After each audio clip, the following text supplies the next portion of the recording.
Alright guys, Spain and Portugal have just played out a 1-1 draw in both their first game of the Nations League campaign. And for me, Spain were the better side in the first half, definitely.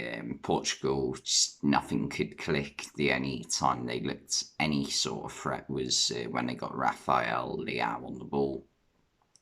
And even then, the one chance he really created for himself, he messed up completely.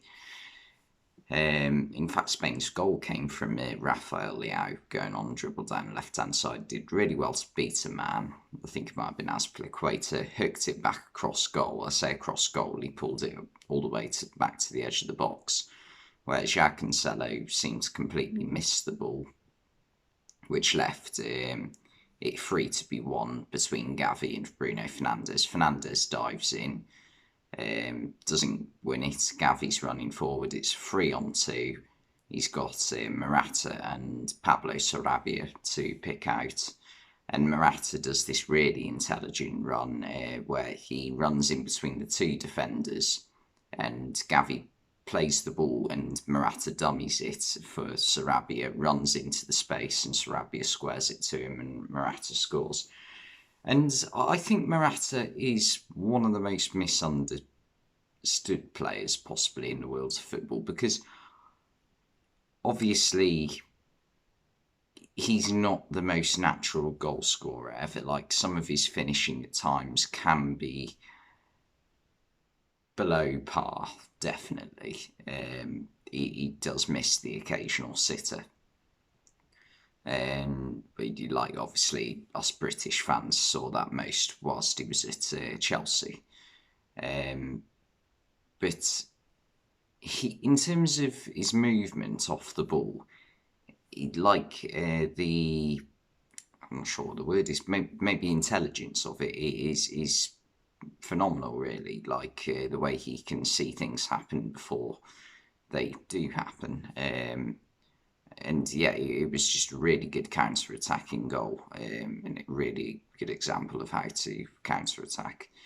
And yeah, the second half, Portugal, they were better. They got more into it, but still struggled to create chances. They made a few subs, brought Ronaldo on and a few others, Mateus Nunes, Ruben Neves. But the one who did make the difference by scoring the goal was actually Ricardo Horta, who I've not watched before, actually, but his goal came from a really good João Cancelo cross, and yeah, he had not the most simple finish ever, but still a goal he should be scoring pretty much, and he did, and equalised for Portugal, making it a 1-1 draw.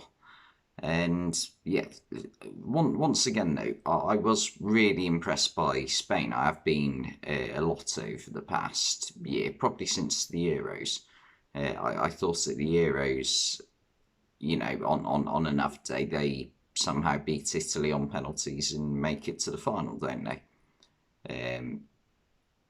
I think looking back, that Italy team did overperform a little bit. Don't get me wrong, they definitely had a good tournament, played quite well. But going off memory here, they won the final on penalties, they won the semi-final on penalties. I think in the last 16 it took them to go to extra time against Austria. I'm thinking I'm correct there. And they did beat Belgium in the quarterfinals, so fair play to them for that. But Belgium are probably the most overrated national team over the past 10 years, I think, because they haven't reached a final. And yeah, anyway, enough about Italy and Belgium, back to Spain and Portugal.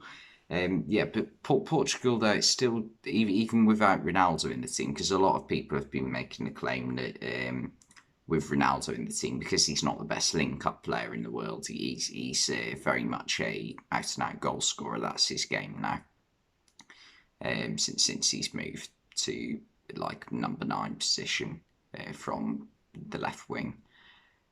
Um, a lot of people say that, yeah, he's not the best link up, which is true. But even without him in the team tonight, I thought they still struggled to link things up. I thought Bruno Fernandes struggled really to create anything. Um, I just think Bruno Fernandes, it might be a case of like the fact that he like both his teams have been so reliant on him, Portugal and Man United, over the past couple of years, and you've got to think that he hasn't actually had a break from playing football since the first, like COVID's first outbreak, when obviously there was that 2 or 3 month break in the Premier League. But yes, since then it's just been non-stop football, because obviously he played what, 10 games towards the end of that season, his first season at United. Then then he had a Europa League campaign with United. Then it was a full season of football with United, the 2020-21 season, which he had a really good season, by the way. Then after that, maybe a week's break, and then it's all like back to Portugal for the Euros. And then from the Euros, Man United pre-season, Man United full season, and now he's at the Nations League. It's like he hasn't had a break for, yeah, over 2 years now. So you can understand why, his performance levels are probably dipping a little bit. Yeah, so hopefully in 2 weeks' time, when football is out for a few weeks. Well, I'm a Liverpool fan saying this, so it's not the most